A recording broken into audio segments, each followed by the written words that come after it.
good. I'm good to go. I'm as good as I can be. Perfect. Thank you so much for joining. I know having, small kids at home, it's a challenge to find the moment and, but I'm really glad to. Thank you so much for taking the time. Oh, listen, I have to tell you, like, I feel like I have absolutely no control over anything anymore. You know, I used to have time to do everything in my life. And now it's beside the baby, the house. I also have workers. Again, we're upgrading, like doing nice finishes, like really luxury finishes. And of course, I have to be there because the husband is working.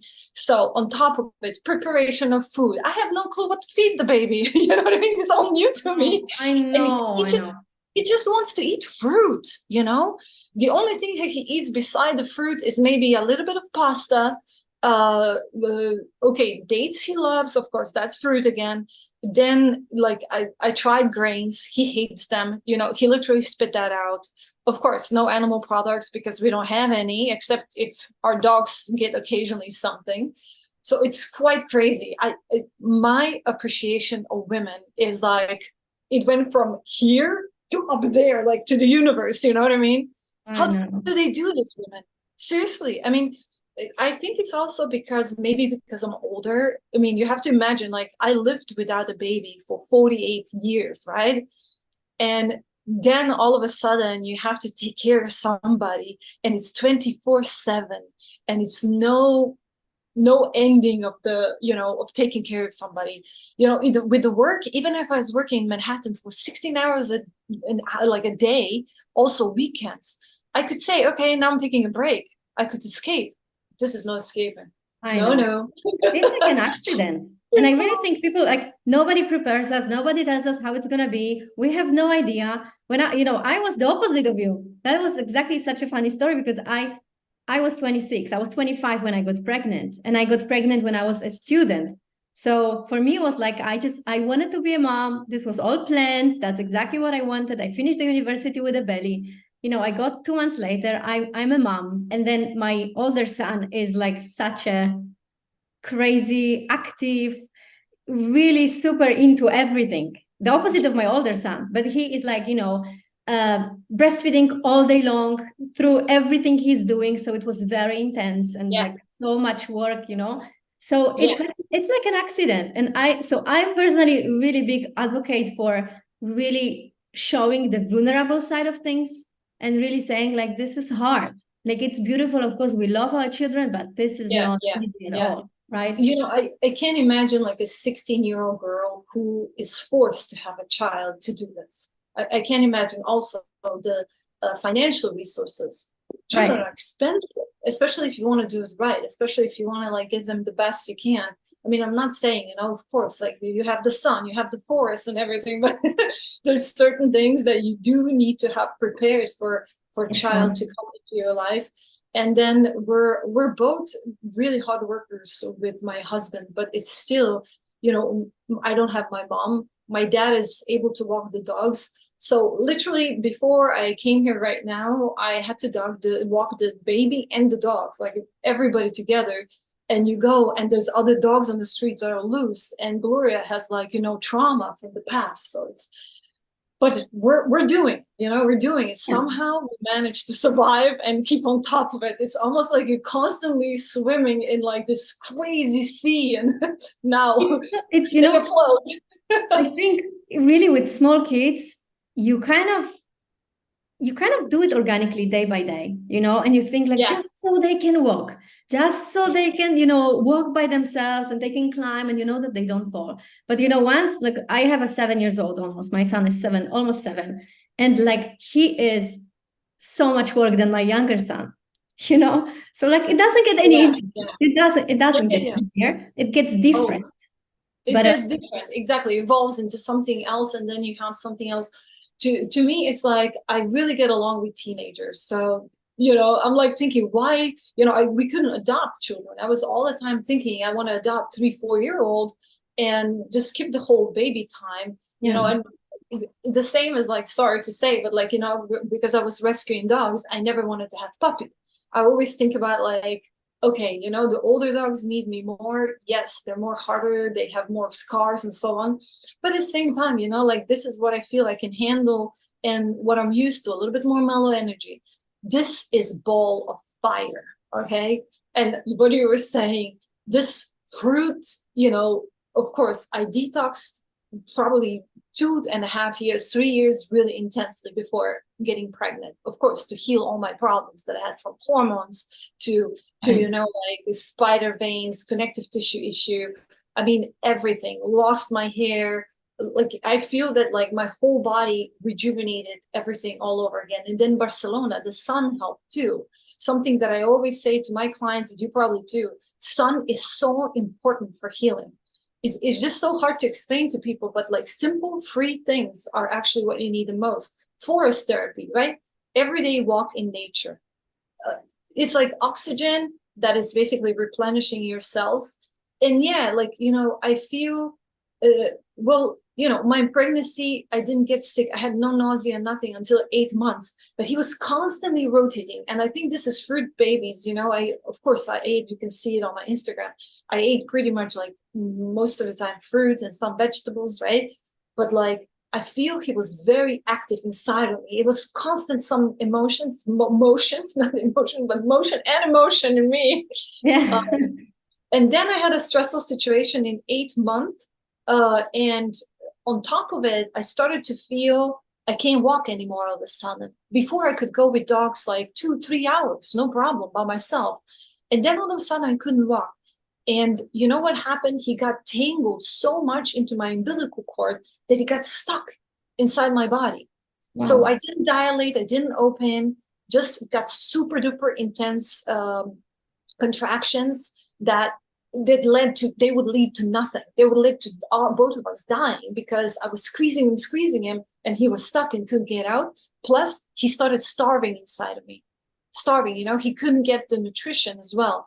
So this is first time in my life that I could say that allopathic medicine, especially surgery, did save both of our lives. There's no, you know, there's no even double think or anything. And I'm very against, you know, because they messed me up with antibiotics after 9/11. You know, I actually was pregnant in 2001 with my first son, and I had a stillborn after 9/11 because I inhaled all that stuff. You know, this was first reason why I got very toxic, right? Why I probably couldn't have children afterwards. And then on top of it, later I did 5 IVFs, which is a lot of artificial hormones to begin with. Right. After all kinds of, you know, alternative medicine, medical, you know, things that I knew and I tried, pretty much everything there is on this planet, I tried it in alternative medicine and nothing worked. So we went in the opposite direction, spent tons of money into this high tech. After we figure out that we can't adopt the children. We'd have to move back to the US in order to adopt, but that was not an option at the time for 2 years or 1 year, you know, because they have to have you under control to watch you, what you're doing with, you know, of course it makes sense. And to me, like buying, you know, in your European Union, adopting a child is like crazy hard. They put you on a list and you can just pay a lot of money and then you get a child from Vietnam or Africa or something like that, or Russia.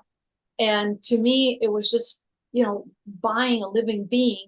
On top of it, you can't meet that child. You know what I mean? And it's like, yeah, it's not, I need to feel this, some kind of, you know, connection with that soul. That's how I felt. And I said to Charlie, forget about everything. You know, my husband, forget about everything. Let's just detox, heal ourselves, focus on starting a sanctuary for farm animals or pit bulls. We both love pit bulls, you know, and all these staffies and all these breeds and bull terriers. And let's do that in life, you know, beside working and traveling, because we traveled. I mean, we traveled the whole world just to eat vegan food all over the world, you know. So now we basically live also in Barcelona. But Barcelona is quite polluted. I don't know if you know that, but it's very polluted air and everything, and water sucks. So Slovenia is like a paradise. And we're a little bit outside the capital city, very like 5 minutes, but it's just 300 meters away. It's a drinkable water. I can just go, you know, if everything goes to shitters, this whole world falls apart, we have drinkable water from the mountain, right? In Alps, you know. So, and then on top of it, like tap water here is better than most, like Evian, that level, you know what I mean? So we decided also for the safety. Barcelona is like not super safe, but Slovenia is extremely safe still. And people are a little bit more focused into nature. They're more focused on natural healing, herbalism and stuff traditionally already.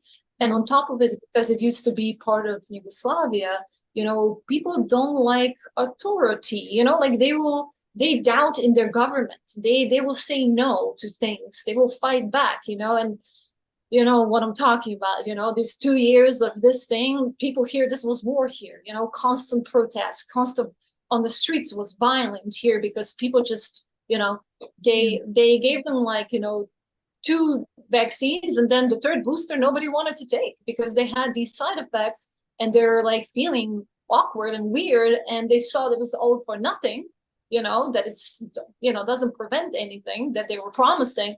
So people said no more, and government had to, when you have like 2 million people, from that you have like 1.5 million saying bye-bye, we're not doing this. Government has to follow, because otherwise, you know what, it's too small of a country. I know where the president lives. I can go there and pee on his lawn. You know what I mean? So this is kind of crazy thing here. So, but it's in a way, it still preserves some kind of democracy. Of course, big countries know they come and it's a small country and they want to buy this and this and this, and Chinese came and this and that. And then, Italians come here for tourism, shooting these last bears in Europe and wolves and stuff and wild cats. We have everything here, right? Of course, it's very contained. It's not like I go out and I have to fight a bear with my son and two dogs. But it's quite fun. It's quite fun country. And we still have apartment in Barcelona, and we go there and we stay there. Whenever we feel whenever my husband has a lot of things going on there, so. Yeah, like we love the city, I'm like a city person, 14 years in Manhattan.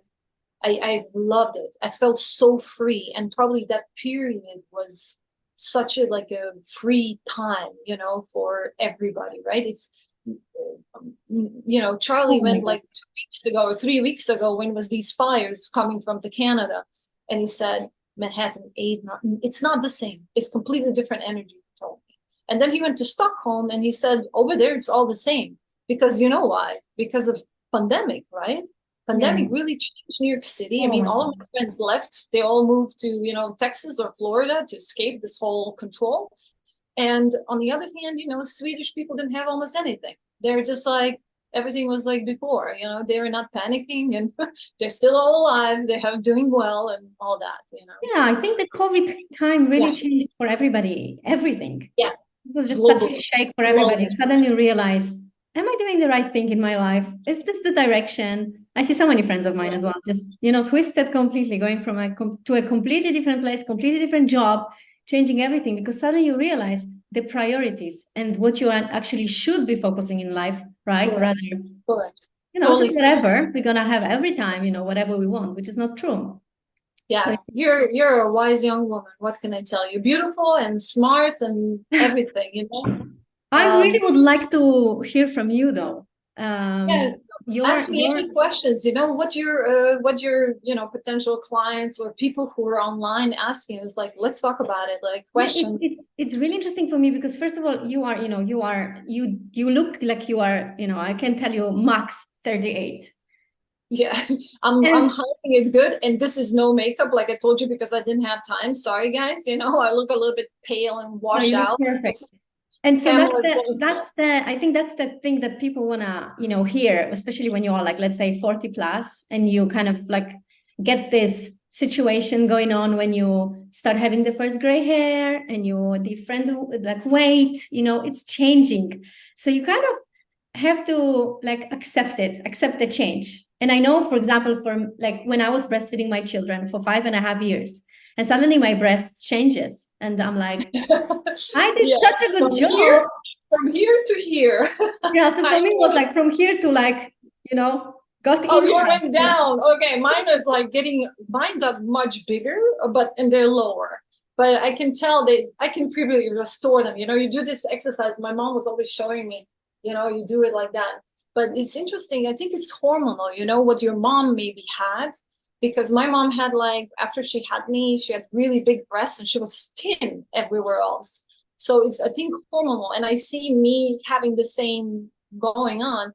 And you might think it's great, but you know what? Like when you're running, I'm so used to having like this perky, a little bit smaller up things, you know, and now this is heavy. I'm like, geez, what the heck? You know, it's gonna change once you stop having milk.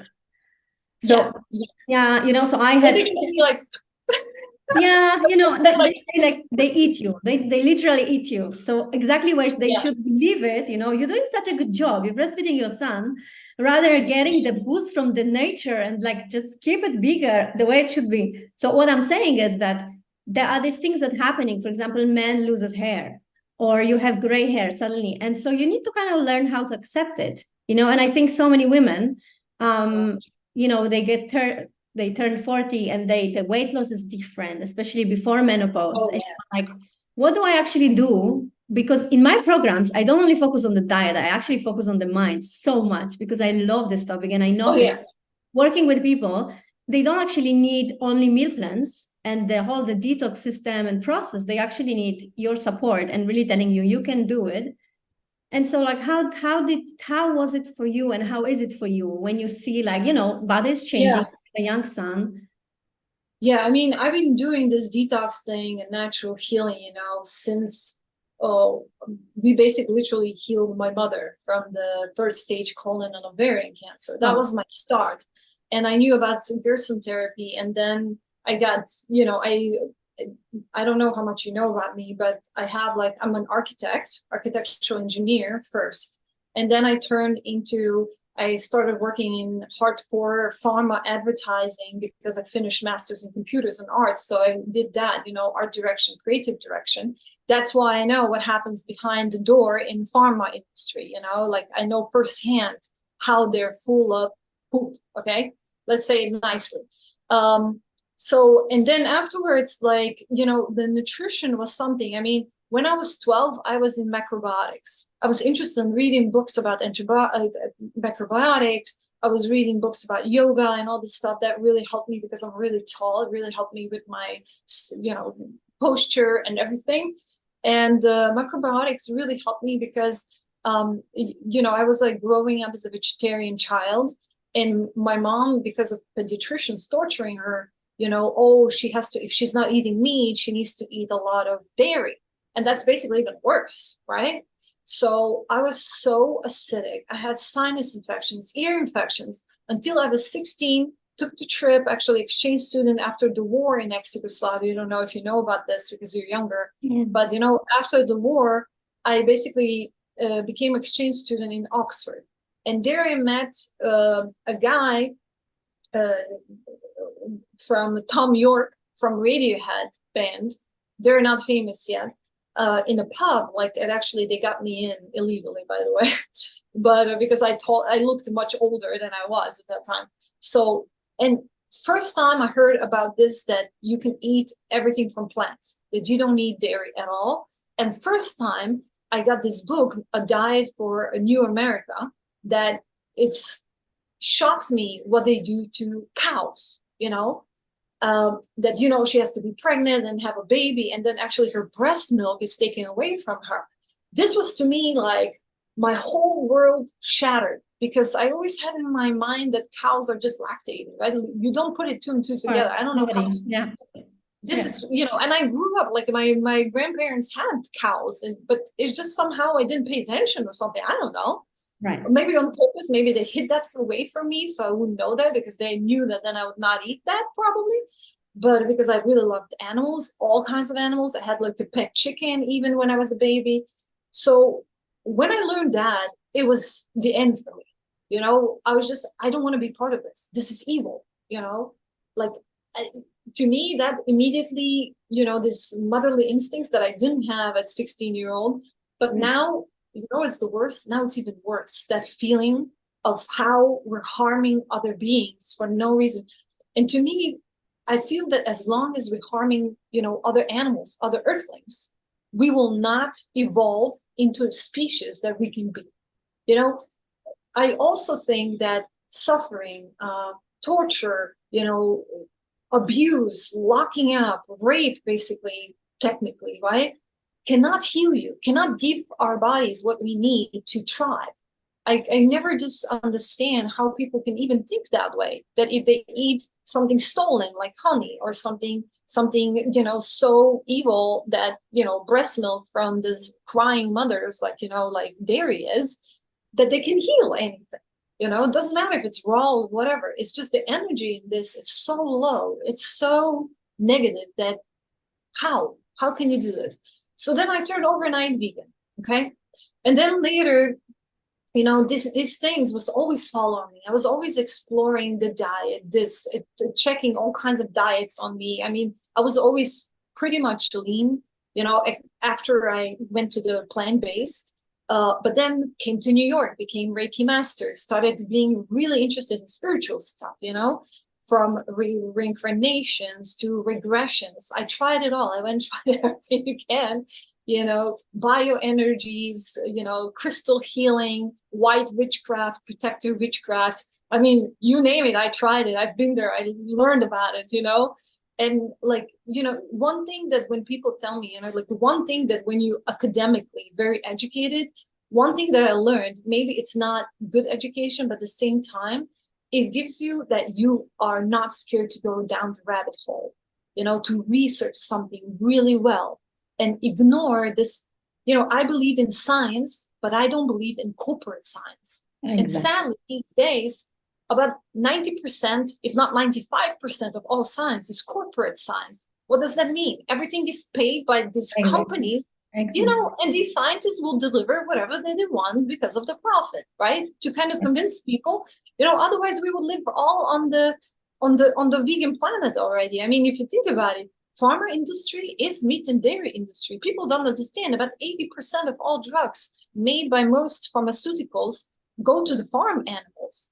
So of course, in their interest, not to turn plant-based, everybody into plant-based. And they pay the researchers, right? They pay for the researchers, so then they, show us that it's good, it's beneficial. Yeah, and media. I mean, I was part of the team in New York City working on antidepressants, working on flu vaccines. I totally know how we prepared and massaged the whole scene in order to then launch the product. It's a product. It's not, they don't care about the human, okay? It's about money, ching ching into the bank of these corporations, somewhere, so somebody from these teams, it's not like they all sit together and like, oh, we're going to kill people. No, they're just so driven by profit, and they manipulate science so much that they actually get the results they want for the profit. And you know what? They don't test things anymore, and they don't prove things anymore. And nobody's like, hey, excuse me, this might not be the truth, and this might be completely wrong results, what you're portraying. And they are untouchable because they have so much money. Correct. Oh my God. Listen, working for pharmaceutical, even in advertising business, in Manhattan, I got to tell you, money has been thrown at me like crazy. I pretty much made myself a millionaire that way. And then I was like, one thing was like, vaccines really got me. I was always very hesitant about that. I hope we can talk about it. I will try not to use the word too much. But, when I was a kid, I had a booster for hepatitis or something they give you when you're 12. And I had, first of all, balloons in here. And of course, they didn't ask anything of my mom. They just came to school and did it. This is like, we were not really communist or part of Eastern Bloc, but it was in between, we were not West, we were not East, we were like something. And, whatever government said, you had to do it pretty much. Otherwise, you could finish in prison. They would come to school, give us all injections. And, I had like all these balloons. All of a sudden, my whole arm went red. I didn't feel it anymore. I started throwing up, and I was so sick for 3 days that I thought I'm going to die.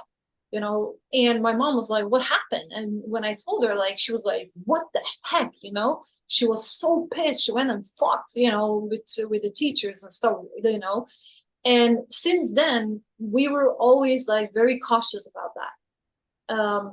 And then after going like, I started researching that when I had to do it for the work.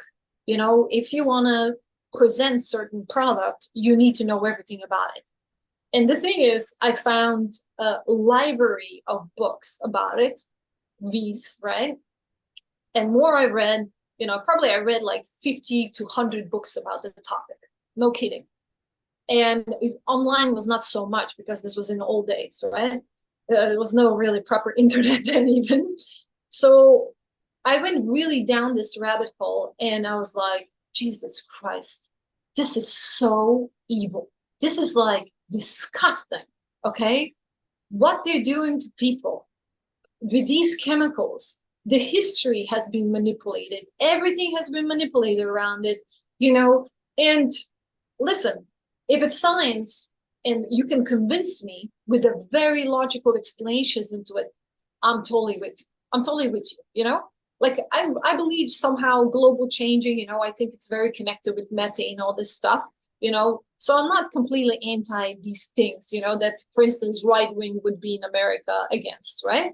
You know, I'm also very liberal in a way that to me, it's like if a gay couple wants to get married and have a kid, adopt a child or whatever they want to do, I'm fine with it as long as they're good people and do everything by the rules. But, you know, at the same time, when it comes to this, you know, and I realized, you know, my husband's like, oh my God, like you're not Democrat, you're not liberal, you're not Republican, you're nothing. I was like, yeah, I go with the critical thinking and I follow the stuff that I believe is the truth. And that's how we got to fruits. Basically, through my mom, trying out Gerson therapy with her. I did actually a session in Budapest when I was 19 about Gerson therapy. I went there and like learned about it, you know, so I knew a lot about it. But something about vegetables, you know, doing vegetable juice, doing this coffee enemas, all that stuff, I was not really into it. It was a little bit off, right? So, but my mom, the same as me, we loved fruit all of our lives.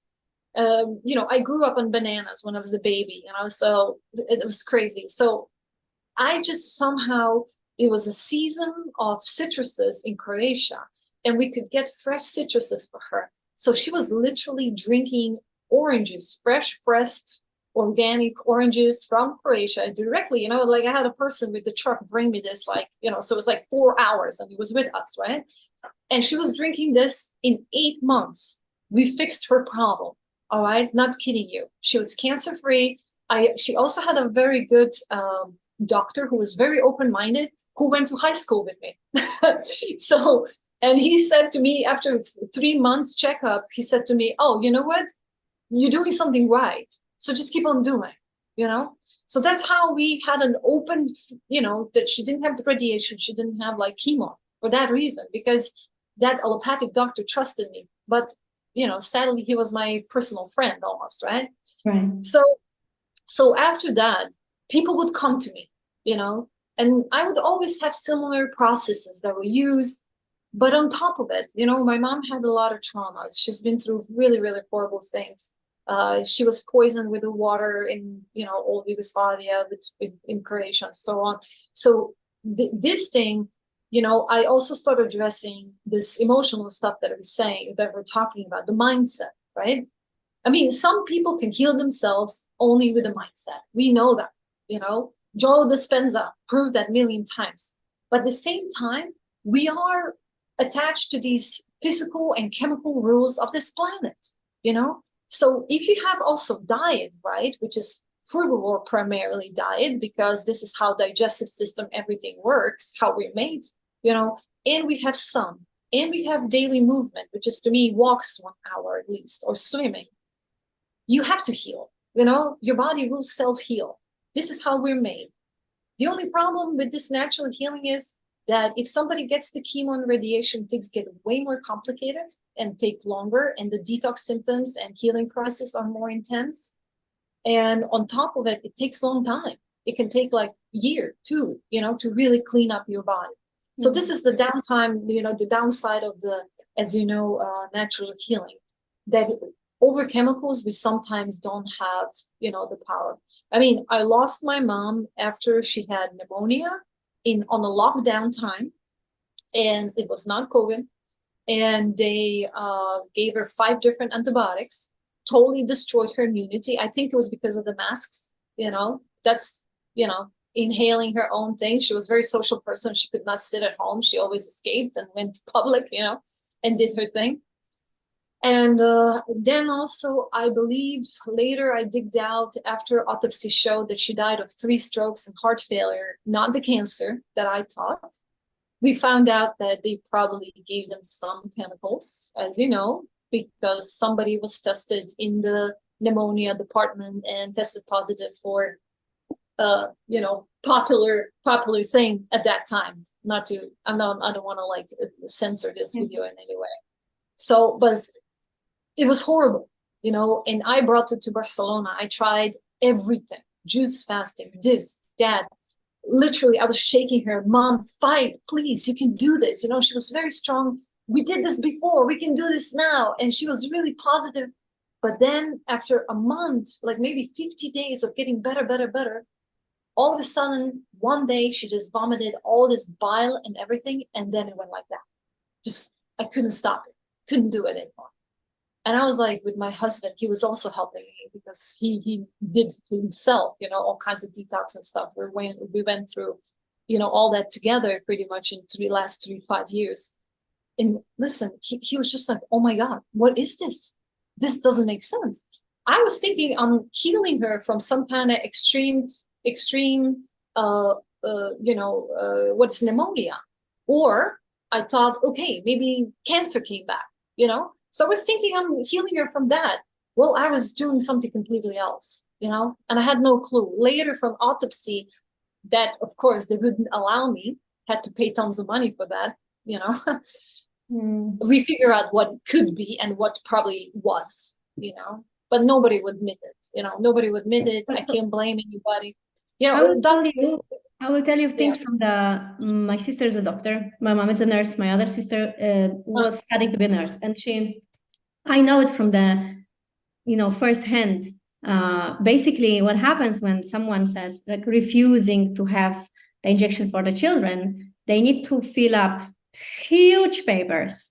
So it's like, why don't you want to do it? So it's actually easier to just say, okay, I'll do it, you know, like just do it for me. And also they get money for every single one. So government makes it so complicated for you to just refuse it. Yeah. And you wonder, why is this set up like that, you know? It's very interesting. Like, you know, they'll literally burn your life, you know, if you don't let, you know, your kids have all these chemicals inside of them since they were born. 3 months. They start with 3 months and it goes up to the 12 months, you know, and then again later again. And I'm not saying this is the main problem, you know, like, but at the same time, like, the whole system is created to make as much as possible sick children, obese children, you know, with all the processed foods, all the animal products being pushed on them as healthy. And then later, of course, obese and sick, you know, and very unwell, you know, grown-ups. And maybe people live now longer, but they live way lower quality of life. Everybody's taking, you know, tons of medication and has to go for dialysis and who knows what to the hospitals. So it's like, what's the point? This is like, oh, such a beautiful moon today. You know, like, it's really crazy because people really like accept, you know, I'm working with someone, and then after 2 months they tell me, oh yeah, I didn't tell you I'm taking this and this and this. And I'm like, oh, okay. So this is like not considered medication, right?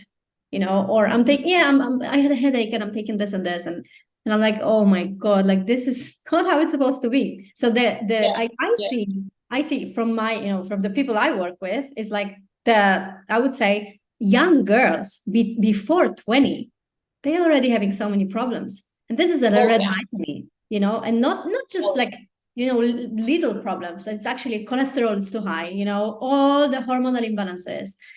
It's crazy. I myself had psoriasis, a very big one, when I was 12, 13, you know. So it's like, where is it coming from? And it really affected me on my self-esteem because, you know, it's patches. You are like, what will I do now? I'm not even a woman yet, and I don't accept my body already. So it was really, really, really, when I first went I went vegan, and nothing really changed for me. The only thing kind of improved was the acne. And then overnight, I saw a YouTube video of Annette Jenkins. You know who she is? I think it sounds familiar. Yeah. So she's she was, so it was like I'm juicing and I'm drinking rainwater, and I'm like, who is she? So I just watched her, and then I messaged my sister who was becoming doctor, but she was already a dietitian. And I asked her, so what is it? And she tells me, yeah, raw food. And she said it in Polish. And I'm like, so you know about it and you didn't tell me? She's like, yeah, well, yeah, you do that. Like people do that. And then she told me about Gerson therapy already before. And I'm like, so you have an answer for everything. Like if you can heal, what are you scared of in life? And for me, it was like, I went vegan overnight, raw vegan, not vegan because I was already vegan. So I went raw vegan, and it was like a wow, the boost of energy and doing everything correct. And then within a few months, I balanced my hormones. It was like like you check the points, and not only by eating healthy, you suddenly have your mind healthy, and you are open to, your self-esteem grows, and you just, everything is kind of changing to the positive, and it's just such a beautiful change. And it's so beautiful, for a young woman to see, suddenly you are like, wow, I'm on top of everything. I can do everything. So beautiful. Yes, to interrupt you for a second, you know what? I was raw plant-based, basically. I kind of want to use vegan just for ethical stance kind of thing. But like the raw plant-based diet did not do that for me for 12 years. I just didn't achieve the results as when I started like doing fruit, maybe 80-90%. That's when the serious healing started. Yeah. And of course, healing crisis from hell, like I was sick. I was like, I thought I'm going to die for like 3 days for sure. But like, you kind of feel it. And if you trust your body, you go through this, and then you basically end up feeling, like you went from the body of the 70-year-old lady to a body of a, 16-year-old again. But I must admit, pregnancy, C-section, because they gave me, shot of this anesthesia, and then they tried to give me a lot of painkillers that I secretly threw all away. They're like, and also on top of it, there was like 25-year-olds, with me with a C-section recovery place. I immediately stood up and went to pee and everything. These girls were like dying next to me. Like they couldn't do anything. They just slept and couldn't do anything. I already had like a baby on my tit and all this stuff, even if the breast milk was really like delayed, of course, because of the C-section. Right. But like I recovered so fast. But you know what? My husband would bring me orange juice, smoothies. That's what I was living from after C-section, And then we were in the hospital all together for 5 days. And it was so much fun because hospital people would bring us like a local fruit and everything. That was super easy for them. I don't know why, how.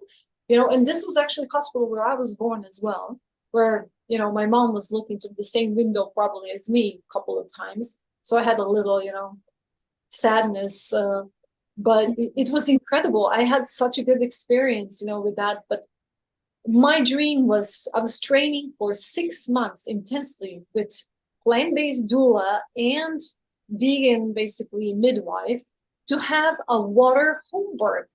Orgasmic water home birth that I was planning probably already 20 years. And then I end up in a freaking C-section, really scary one too. I mean, the surgeon lady was crying. She said, I never had such a complicated C-section. We could not pull this baby out of you. He was so tangled inside of you that we never seen anything like that, But then the main nurse in the baby department, he was the smallest and the skinniest, of course, right? Because of this whole thing. But she said to me, she came in and she said, listen, your kid is probably the smallest and the skinniest, but he can beat up all the babies together at the same time and win the battle of all of it. He is so strong. He would grab me so hard already. And now, I mean, this kid is running up and down the stairs, backwards and upwards. I'm like, oh my God, and he's already almost walking. He stands on his own, like switching between the objects with one hand. And like, you're 11 months old, barely 11 months old, 20th of June, actually 20th of June, today he's actually, 11 months old. And he does all these things and talks to me like, he doesn't say words, but he says things that I understand him. And I'm like, how is that even possible? And it's really noticeable, he's so present. He outsmarts me sometimes too, tricks me into like hugging him and kissing him sometimes, I notice, oh man, you manipulated me. Damn it. Oh my God, this is like a huge thing, because I really think like first of all, of course, children, raw vegan moms and then their children are so, like my son was also 10 months, he was already walking. And it's like, it just happens. Like they are so, Sophie. And I think the breast milk also is magical. I think breast milk is like the thing, the thing. Yeah. And so, suddenly you have these children that they're active and your whole life is upside down and you have to adjust your life, you have to learn everything. And so for me, it was an accident when I had my first son. Like I really, especially when I look back then, I enjoyed it and I was into it and I was so present and I was, homeschooling my children for 5 years. And I was like, there was always homeschooling. The home births that I had was also like, I just want to have a home birth. And I was so sure about it. And it was like a serious, sure thing. It was not like, I don't know, maybe it was like, when I have children, I'm going to have a home birth. That was planned. And that's what happened. But if I would have another child now, I would be like, I don't know, because suddenly you realize that, when you have no children, you don't know what is the love for such a person that's dependent on you and is you. It's basically you.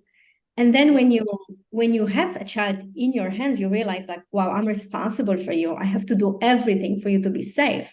And so now when I had the second birth, it was even more special for me personally, because I kind of knew what I have to do when I was giving birth and I was so in control and I felt, but now when I think like have another child, it would be like more like conscious of the whole process because you know how it is. It's scary.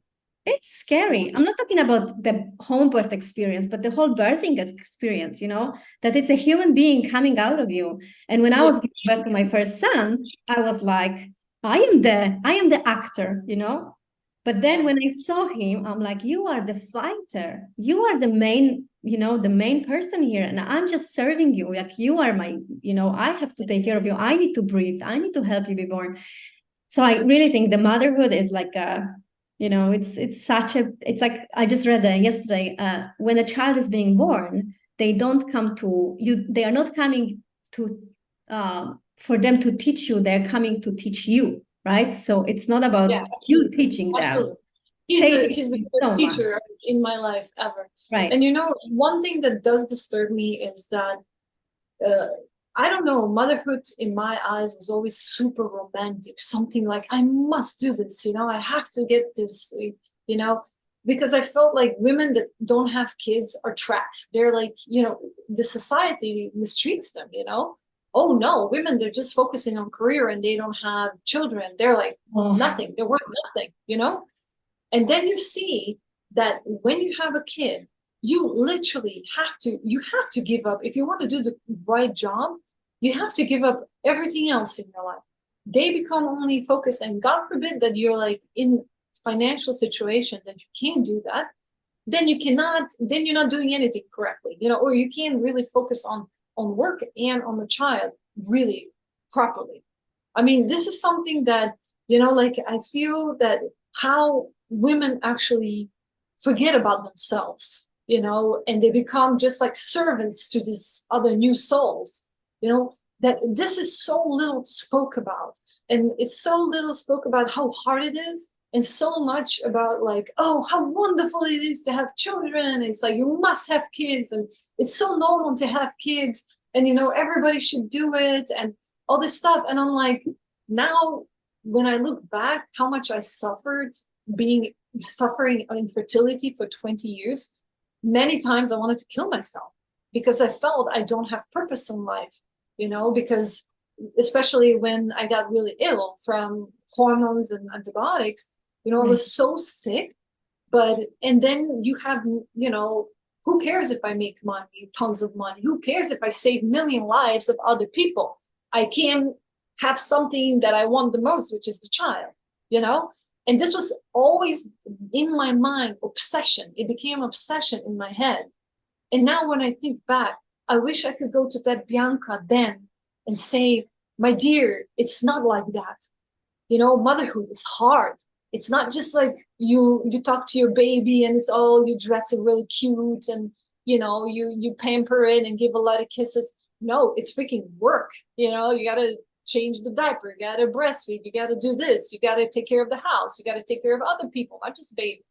So it's like, and take care of the dogs because you have other furry kids from before. You can't just trash them, you know. I would never do that. Even if, you know, the dogs that I have, basically they're abused, they have problems. So now we're training dogs and the baby how to, you know, that relationship as well. I mean, it's really, really hard. On top of it, we're moving a new house and no mom, and no the partner life. Yeah. Yeah. And, you know, my husband is, of course, he has to work. Somebody has to work now. Luckily, in Europe, we get like a paid one year maternity leave, which is, when I think about American women, I start crying because I love American people so much, but the system is disgusting. It's so not, you know, it like almost hates children and women. That's how now I see this because I know how it is, you know. I mean, they should get at least 1 year paid maternity. We have also men who get paid paternity from 1 month to 3 months. You know, they can choose. They actually take it, believe it or not. You can see, like in Germany, young men with babies rolling around, strolling, you know, and being happy and loving it. Right. And, you know, their employees will not fire them or think they're weird or anything because of that. They actually think that that's really nice that men also decide to take care of their kids at least 1 month to 3 months. So, and then I look at the, you know, American women and like how hard it is, you know, including with V's, right? 73 different kind of combinations of chemicals into their babies before they're 12 years old. And if they say no, they have to homeschool the children, you know, and then if you want to homeschool the children, you can't have a career. You cannot go work and make money. So you have to have a man taking care of you, literally. You just I don't know how else to do it, right? That's if you're a single mom, even worse, right? I mean, it's I don't know how they do it. I really don't know. I was thinking I would probably break in half, you know? So I don't know how they do it. That's a very important thing that you are saying. And I personally, I was a victim of taking care too much of my children and forgetting about myself. And I struggled about it so much. And I knew when I was getting pregnant, I knew that I want to homeschool. And when I got to the point when my son was 5 years old and I had a 1-year-old, and we are trilingual, so my children speak 3 languages, and we got to the place when he spoke Polish and English, and he was, not speaking the place we are living now, Israel, so he didn't speak Hebrew. And so we said, like, we're gonna put him in the kindergarten so he can get the language. And for me, it was like, but what? They are opening from 8 until 4? So how long do you see your child? These few hours, and then you put them to sleep. So basically someone else is raising them. This was crazy. So I was insisting to keep him like from 9 until 2, slowly trying to adapt myself, not even him. And I was crazy. And suddenly, it's not really about them. It's you. And trust, right? To trust somebody else. For sure. And suddenly I see not only that I'm having, I'm having one less child because I'm just with my 1-year-old. And then I put my 1-year-old son to the kindergarten as well, which was a shock for me. And I felt like I'm failing motherhood because I knew I want to homeschool and I want to have, right? Exactly. And I was going to Miami for my shows. So I'm like, I have nobody to watch him. Like my husband was working. So I'm like, I need to put him in the daycare. And when I did that, I felt like miserable and I felt like I'm failing this whole thing. I was still breastfeeding him, but I felt like, okay, like, at the same time, what was happening in my head, I'm sitting in my house, I'm having this 9 hours or 8 hours for myself. And I suddenly discovered slowly, it was not like, okay, I have a day off without my kids, I can just go and have fun. It was like, what am I doing now? I was 26, I had kids. So for that, until I was like 30, I had my children with me. And then suddenly I'm an adult, I don't know what to do. And it was like That's been crazy. I wonder how that's going to be for me, to be honest, because, you know, I developed my career almost, you know, like I have no clue how's that going to be. And I found amazing kindergarten with tons and tons of plant-based, you know, vegan kids that I know family somewhat from media and all this place.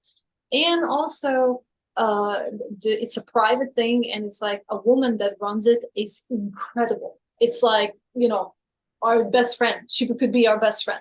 So that's how I trust that, you know. And they teach them how to grow. It's Montessori inspired, but they teach them how to grow the food, how to do everyday things in life, you know, all these things that I, you know, of course, languages. Slovenia, you know, we have to speak tons of languages because we're too small.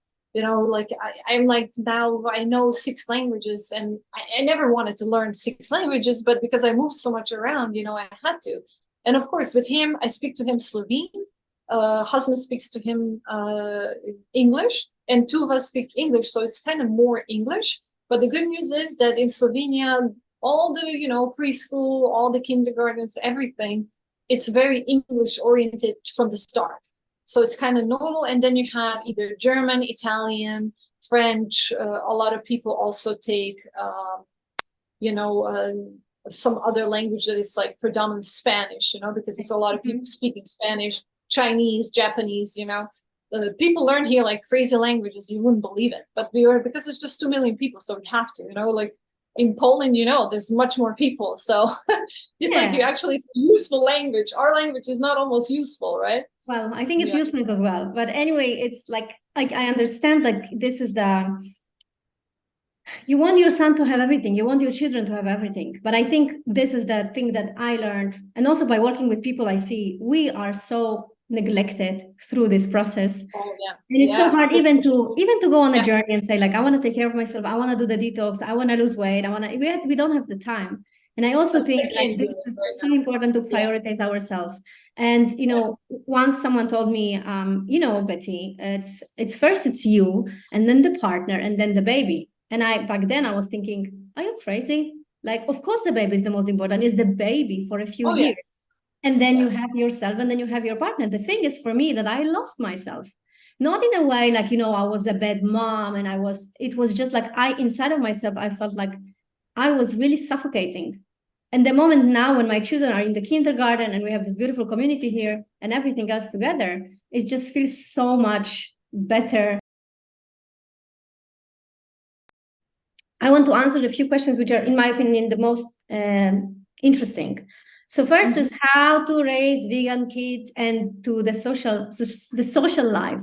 And I think I can kind of answer this a bit more than you, because I'm already having so much experience in having small kids, meeting other friends, and, you know, it's what's your opinion about it? You know, do you experience it already? Like whenever you are. Yeah. I mean, but you know what? In Slovenia, I think it's not that horrible.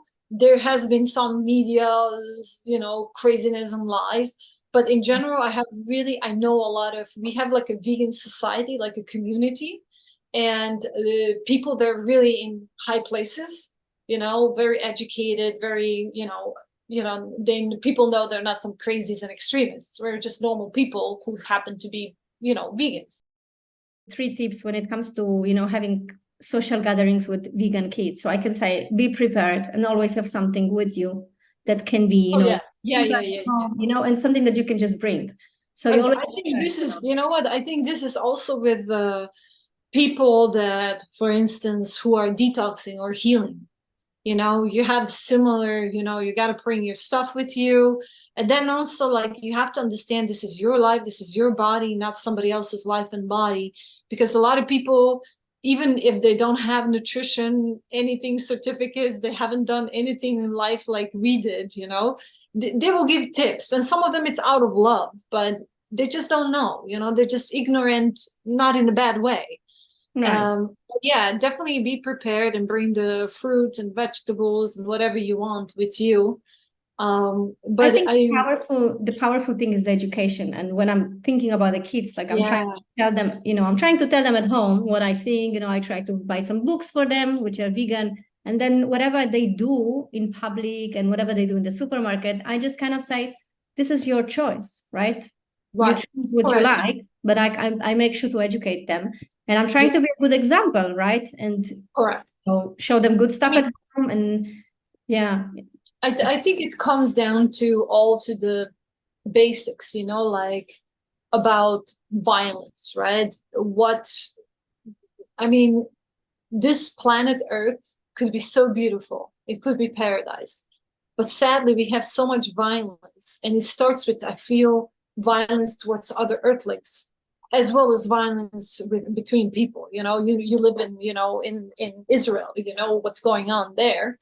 I went to war. I went to this whole terrorist attack, whatever it was. This shatters your life completely. And it's not my fault. This was just, my soul had to learn this coming to this planet. I obviously had to experience that in order to become a better person or whatever. Just that was an experience that I had to go through. Losing the child, ending up homeless, starving. I've been through all of this, and I feel that this kind of experiences, and you living in Poland probably too, which was hard, especially in that time when you're a kid. I think this gives us strength that we can guide our clients and these people into overcoming pretty much anything. When somebody comes to me, oh, I'm homeless and I don't have the money, but I kind of saved a little bit, to kind of hire you. I tell them, okay, let's make money. If you need the money, let's make the money. Let's make you healthy and make this money. You can do anything. If I could do it, you could do it, right? And I feel that if you have quite hard experiences, like you said, psoriasis, I helped my dad heal psoriasis from hell as well. If you have these experiences and you helped other people, for me, it's like 8 years. I've been I had really tons and tons of clients at some point. I was working pretty much all the time. It was not about the money. It was just me trying to learn everything, trying to see what human body can do with this process. Right. And it's miracle, It doesn't work all the time, I have to say, because of the mindset, because of certain things that have been done to the body from allopathic side of you, right? From allopathic world. But in general, you can get a lot. And with vegan kids, I feel, it is a battle, but it's, to me, it's like slowly, the society is changing, and there is more of us every day. It's not the other way, More and more people are waking up, and I believe that their lives are going to be much easier as vegan kids as for me it was being vegetarian child. I mean, I refused to eat meat in the kindergarten, and you know what? I got beaten up.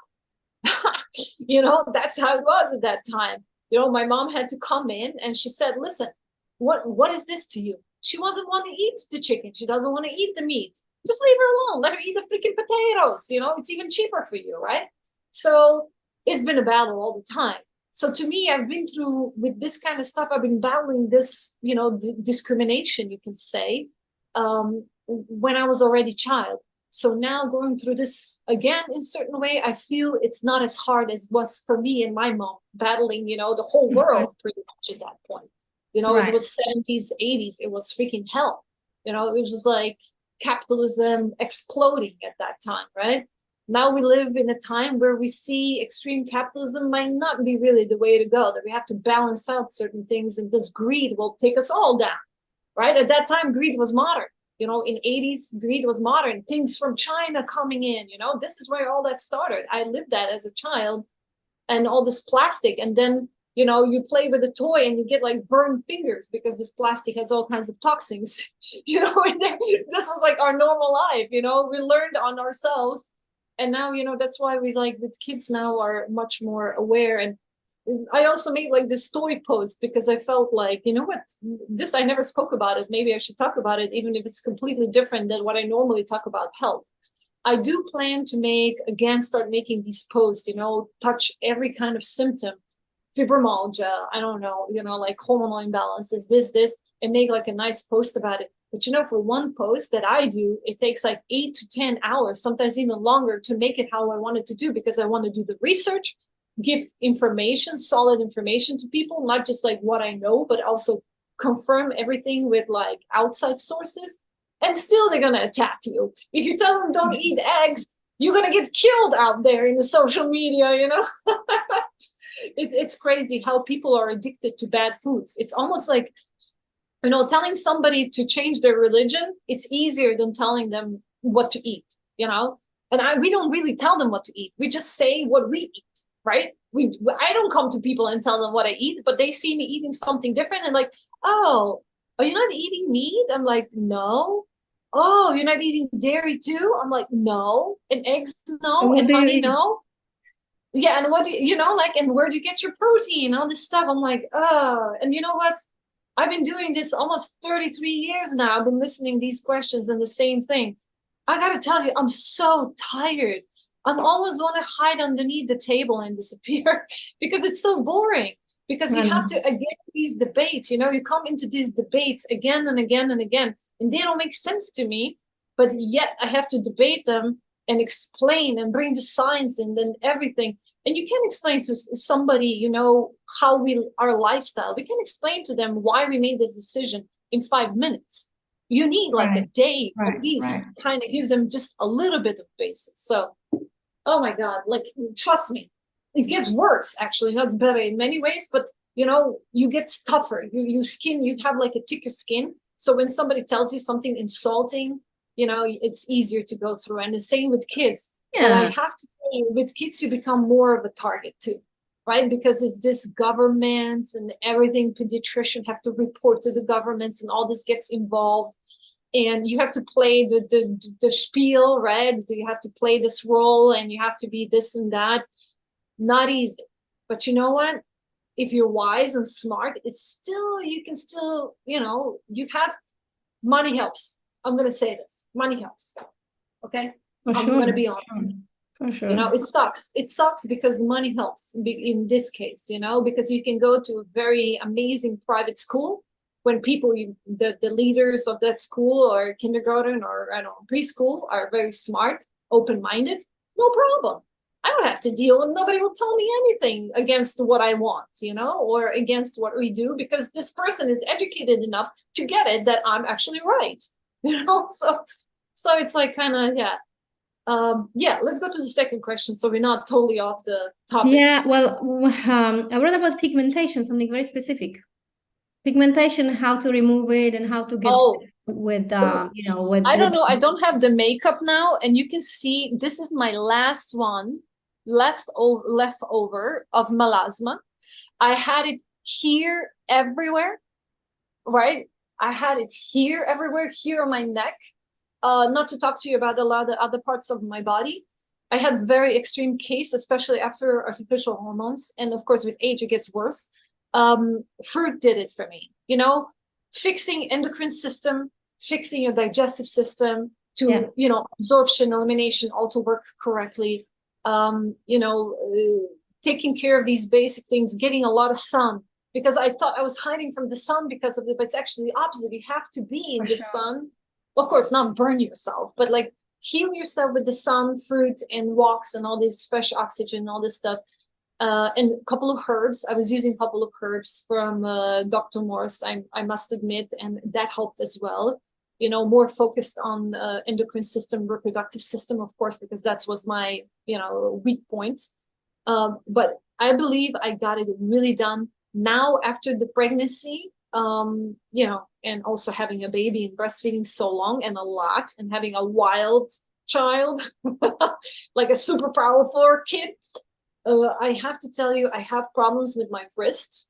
You know, this is what I have to heal. 1 foot, I stepped on the glass and they did the surgery there that messed me up and kind of destroyed my nerve there. So I have to heal that nerve, which takes like years. You know, and I'm literally now hesitant to go on detox and lose a lot of weight and stuff like that, right? I still have about, you know, 7 kilos, because what if I end up without breast milk?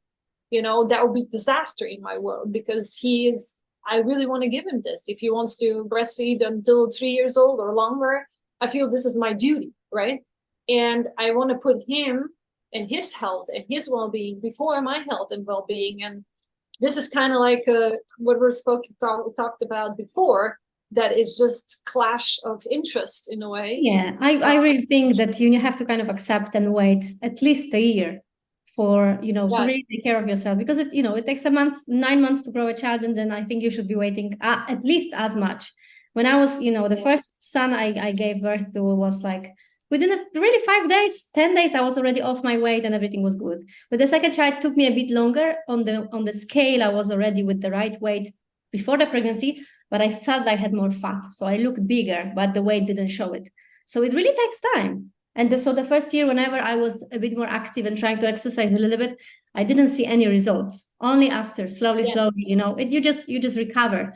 So I really think, you know, you should give yourself time. And even if you wanna, I must admit that also age and having also C-section did not help. You know, I feel that if I would give birth naturally, these hormones would be different. They would, you know, switch differently than now with like all this artificial process that occurred. And also, like, you know, I'll be 50 in a year. So your body is very slow, you know, like I see everything going slower. And I feel like, you know, my skin is not recovering as well. And then it's almost like the breastfeeding also take away all the energies from your own body to recover, right? 100%. So, and like we said, like, you know, putting myself on some kind of detox, it would be quite scary. It's like, I would be nervous that I'm going to lose the breast milk. So slow and patient. Wait with it, I would say. Yeah, you know, I could go like, I can do a juice fast for 2 probably months and start running every day and working out, you know, and I'll look back like And I also, did, you know, and also when you breastfeed, you need more fat. So I would definitely not go with that, you know, with that. Yeah. But I also have written, how do you make sure that the vegan babies get enough nutrients? And I think the breast milk is the answer, to be honest. And I think those who cannot breastfeed can get the breast milk from another woman. Yeah, absolutely. But that's such a small percentage, okay? Of course. I think there's like a 1 to 3%. A lot right, of women, but you know, but many women don't breastfeed because art. they don't get the education. Yes, exactly. Breastfeeding is like what I discovered is really tough in the beginning. You just have to do it. You just have to push it, push it, push it. You know what I mean? You just have to be persistent and go through hell of this breastfeeding pains and, you know, too much breast milk, too little breast milk, and all this stuff, you know? Yeah, you just have to keep on doing and doing and doing it. Yeah, maybe the baby's weight is going to go down. And then, I mean, Art basically tripled his size in the first 6 months. So we knew, okay, everything's cool. And at some point, you know, but it becomes so easy at some point because like you just have the breast milk, you know, you can go travel somewhere, you can go places, you just put him on your breast. And of course, in Slovenia, women breastfeed everywhere. So it's not like a taboo or anything, you know, so I can see the nicest restaurant and put him on the tit. And so it was actually amazing. It was so easy and so wonderful. Now it gets a little bit more annoying because now the food is in play, right? So it's such a mess sometimes. And I want him to be very independent. So I put all these foods in front of him. And oh my God, this can be wild, you know? But he's not, I'm having actually issues with him because he's one of these kids that eating for him is annoying. I'm noticing he wants to play. He wants to go, you know? He has muscles, very muscular. He can lift himself up on the hands only, wherever you want. He climbs everything.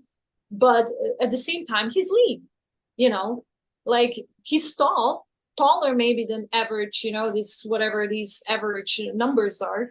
But he's actually, you know, like lean, you know? So, but, you know, we went to all kinds of checkups, right? Pediatricians, they did the urine, they did the blood, they did the neurological checkups, you know, they did development, what he can do, you know, already. And she said like, wow, everything's fantastic.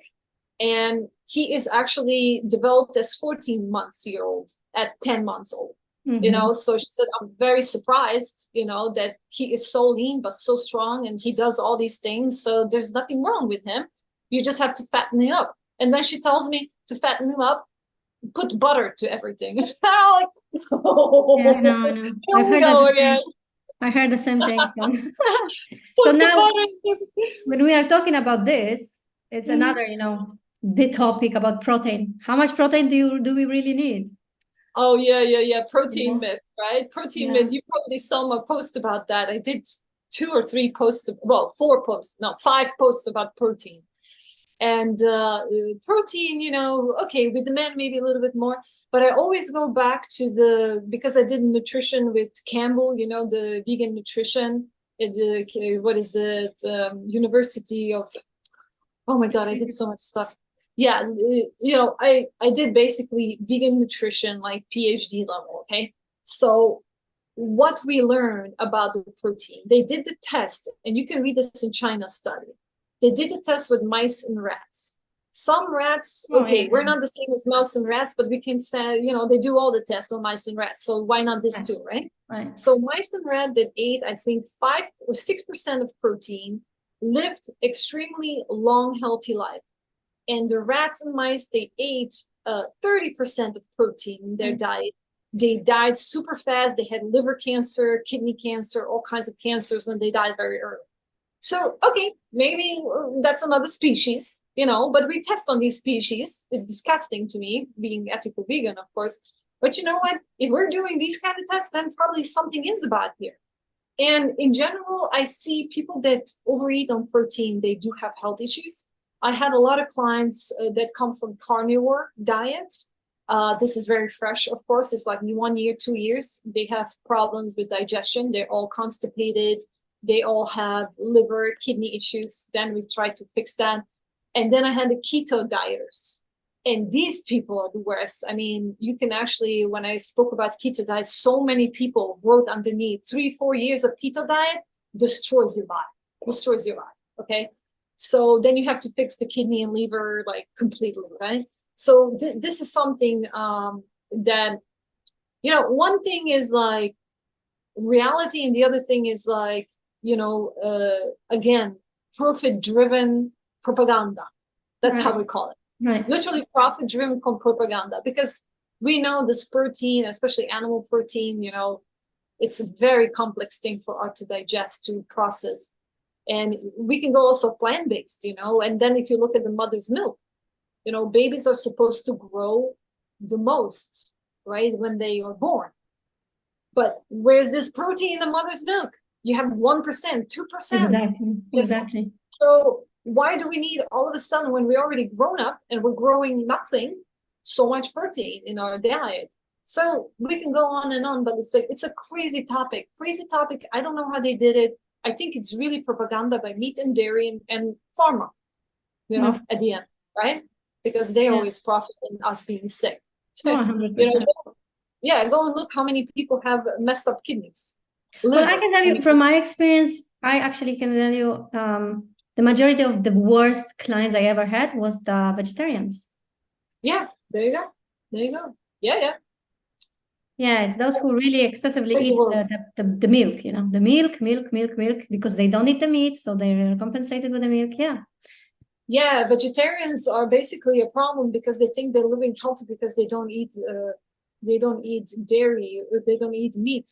But actually, dairy is meat industry, but worse, right? Because it's females suffering again and again and again and again. I mean, this is such suffering and so much negative energy that you just, oh my God, when you learn about it, you're just like, what the heck? Why are we doing this to these animals? This is so evil. But and then people tell me, yeah, but grass-fed, I eat grass-fed and you free range and all this stuff.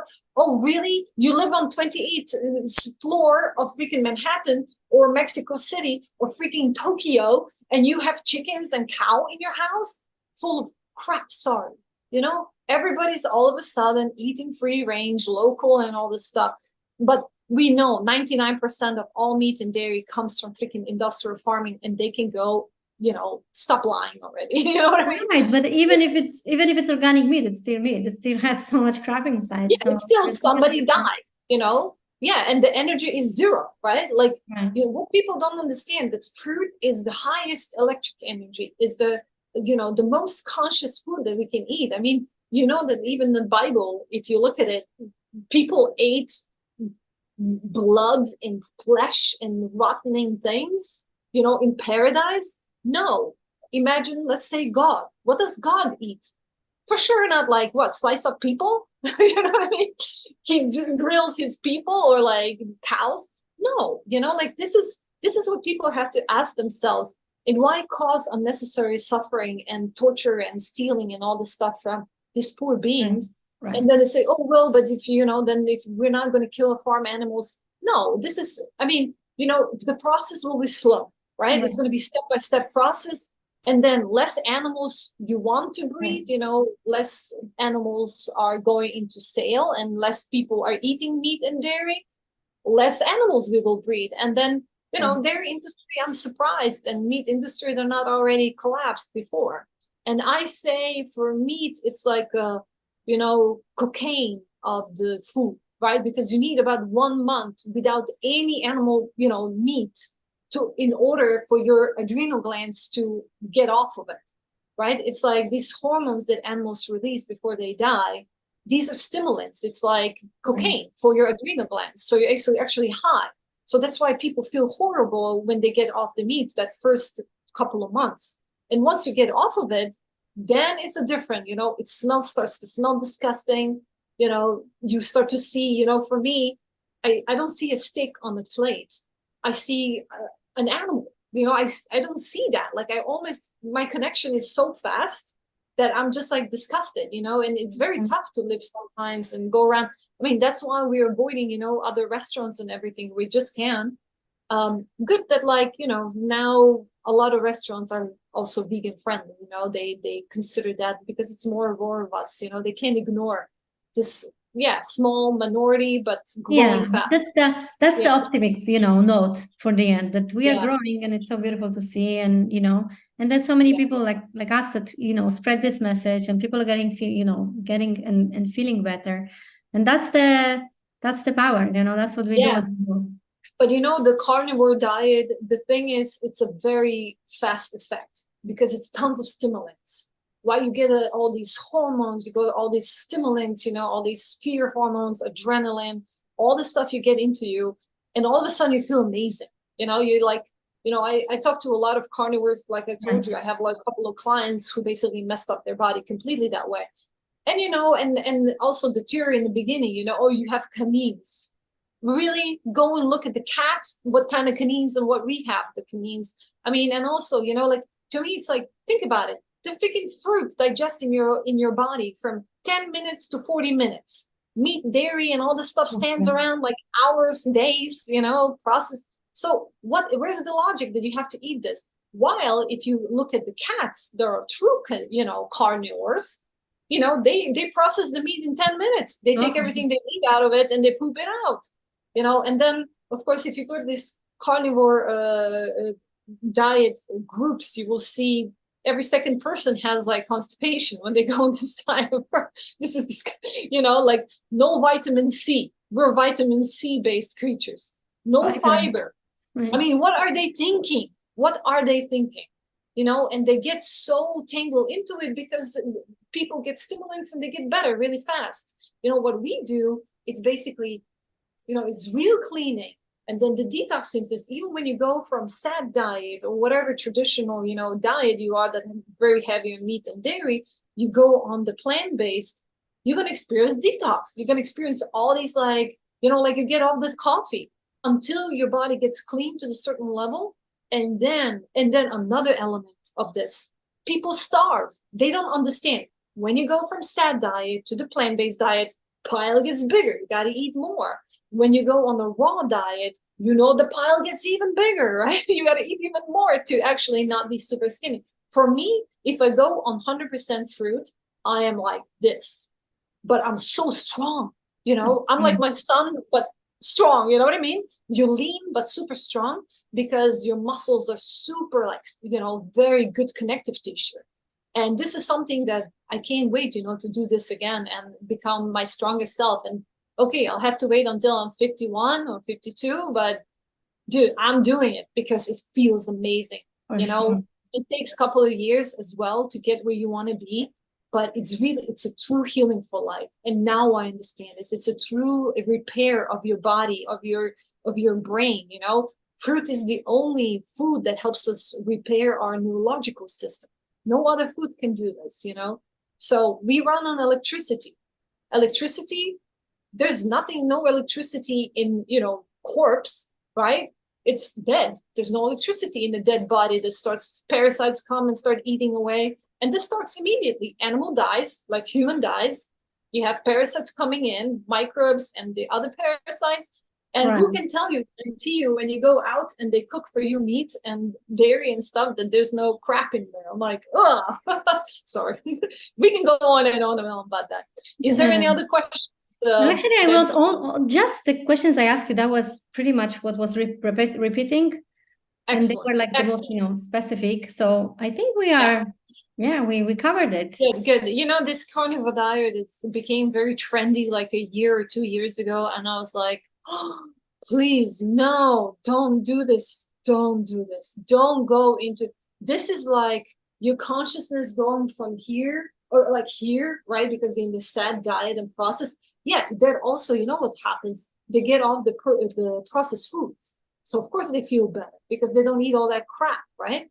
But at the same time, long term, all this heavy duty protein and fats, oh my God, I'm praying for these people's kidneys and liver long term, and digestive system, Yeah, tell me how much you poop per day, and I'll tell you how healthy you are, right? So, yeah, craziness. But my dear, we should do this again. Of course, I have to run. You have to run. But thank you so much for, what you do. I really appreciate it. I'm going to become active again in September when my baby goes to the, preschool. Like he's going to be 1 year old, a little bit over, 1 month over, and he's going to go to this place, right? They play. They're outside a lot.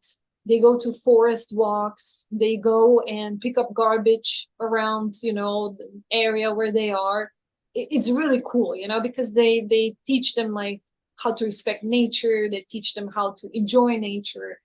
I'm very, very excited. Also how to cook basically slice fruit and vegetables. And I'm really excited for him. He sadly, I'm not ready to have another child. So I feel, that him being alone with me for another year or two, no, he needs to socialize, and we're like fresh in this country again. After 34 years, I'm back home.